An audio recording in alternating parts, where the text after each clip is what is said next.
welcome back to the podcast. I'm heading to Prince of Wales Island this weekend, actually today, which is the 11th. Tomorrow, the 12th, I have an author talk at the Craig Public Library.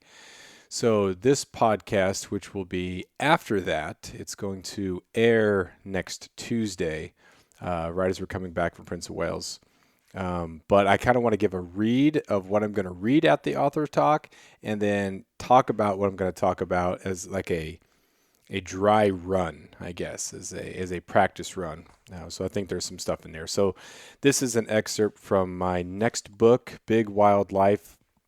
It works on two levels there, big, period, wild, period, life potentially, or big wildlife. All of them kind of apply to Alaska. So this is the book. Hopefully it'll be released 2025. Working with my editor now on a whole bunch of stuff to work at. So I'm going to read this and then kind of go through the talk that I'm going to talk about at the author talk tomorrow as practice. So here we go.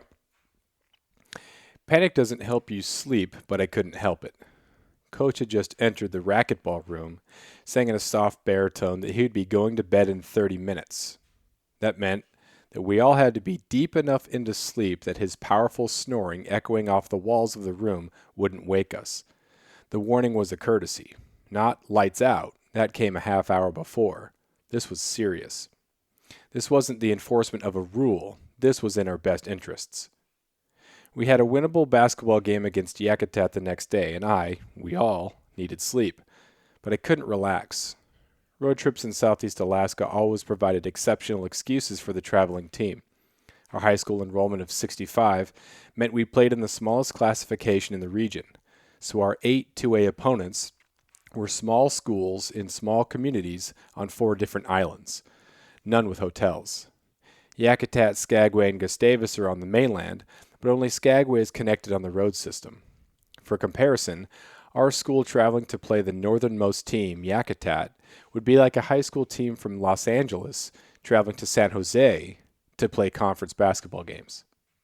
I tried to hurry my sleep, which never works, and remember Coach settling onto his air mattress next to the door. I was doomed. We were scattered around the room, each of us with a theory about how our spot provided more favorable acoustics. I hardly slept, but we won the first game. The next night, I likely slept just as poorly, but I recall more vividly being upset at the officiating in a close loss. We knew that in these towns of less than 1,000 people, the referees were uncles, aunties, brothers, or even parents of the players. It was unavoidable. Even if there wasn't an obvious bias, they weren't professionals. Getting $20 to run around and call it as you see it, knowing that if you see it bad, the crowd of home fans would harass you, sounds like punishment. Most referees volunteer not for the power, but for the simple reason that kids need officials at these games, so it's their way to contribute to their community. As far as strategy went, we knew not to let the officials dictate our attitudes. It was up to us to be mentally tough and overcome. Play better. Make it obvious. Don't blame someone else. Take responsibility. After the loss, there was no time to sulk, as we needed to get showered and on the midday Alaska Airlines flight to get out of town. There had been problems with the runway lights the previous night, so the game was moved to the morning so we could get out of town on the northbound flight that would land during the day.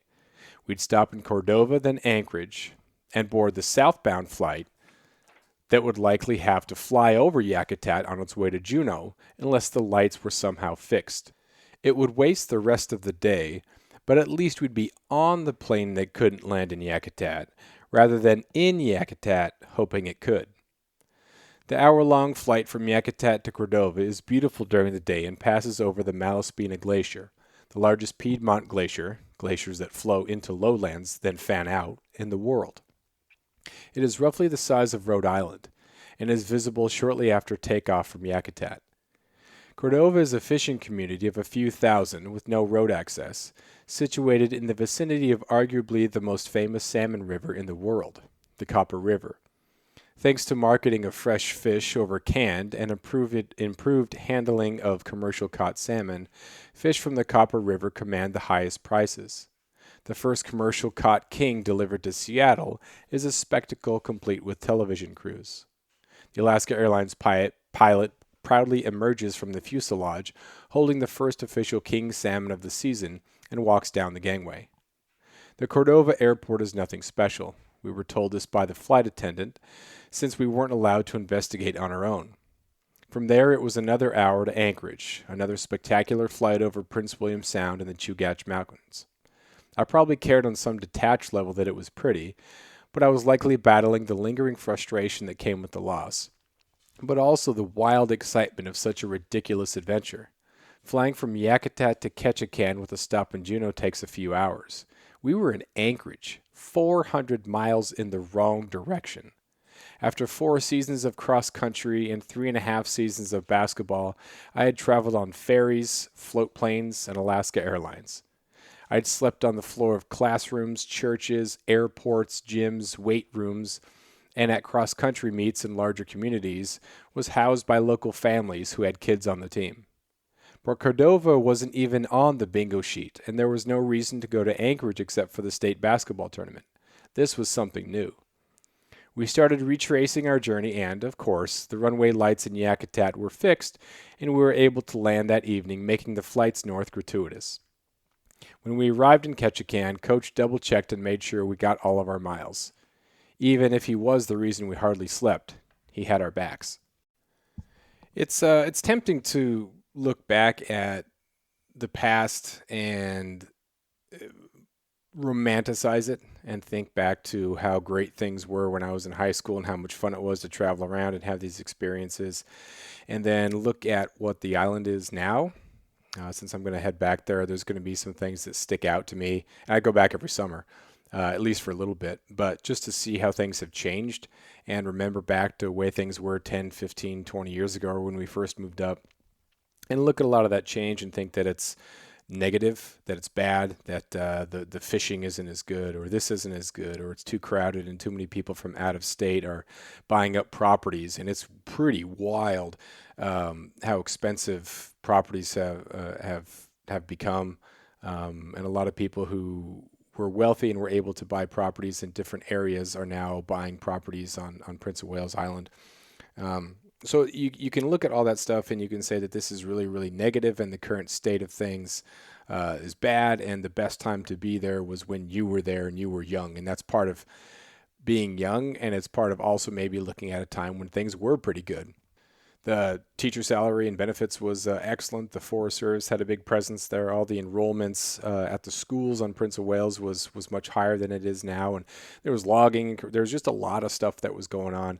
A lot of smaller businesses that ended up just being taken out a lot by online shopping. And the internet took some of that stuff out. And then just the ebb and flow of resources. And so it can look like things are pretty dismal. It can look like things are pretty bad, but along with those, I guess, bad things can come possibilities. Like with the internet and social media now, you don't have the same gatekeepers that you used to. And so you can be creative and you can make things in ways that you weren't able to do before. I remember growing up and people would sell arts and crafts at bazaars and things like that, whereas now with the tools available on the internet, on computers, you can be so creative and you can market and you can be an entrepreneur with ease, and you don't have to be in a place. You don't have to move to Nashville to have a singing presence or be a musician. You don't have to go to an artist hub and live there and be part of it. You can. It might help the culture and your connections. But with the technology and the connectedness we have now, we don't have to wait for gatekeepers to let us in. We can design things, we can write things, we can self-publish, we can publish online. It's unbelievable the opportunities that we have here. And it's easy to stand out when you tell your unique story. And that's one of the benefits of living in Alaska, and particularly Prince of Wales and Klawock, is no one has a story just like mine. People have stories that are similar, but it sure as heck is not similar to the stories of kids who live down south. And that makes it automatically unique. And that's such a great opportunity. So if people are looking at at these rural areas where there is nothing to do. There's nothing to keep them there. There's no other options except boredom and games and drugs and alcohol. Finding something that you're good at and practicing and being creative, it's an unbelievable time right now to just go full in on that. Uh, Maybe first as a side job or a side hustle or something like that.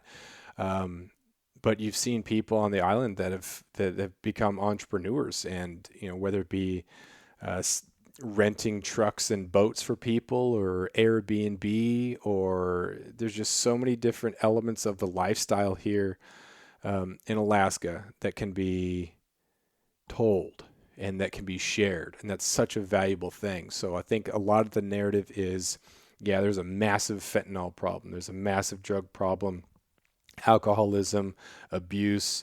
There's some really difficult family circumstances.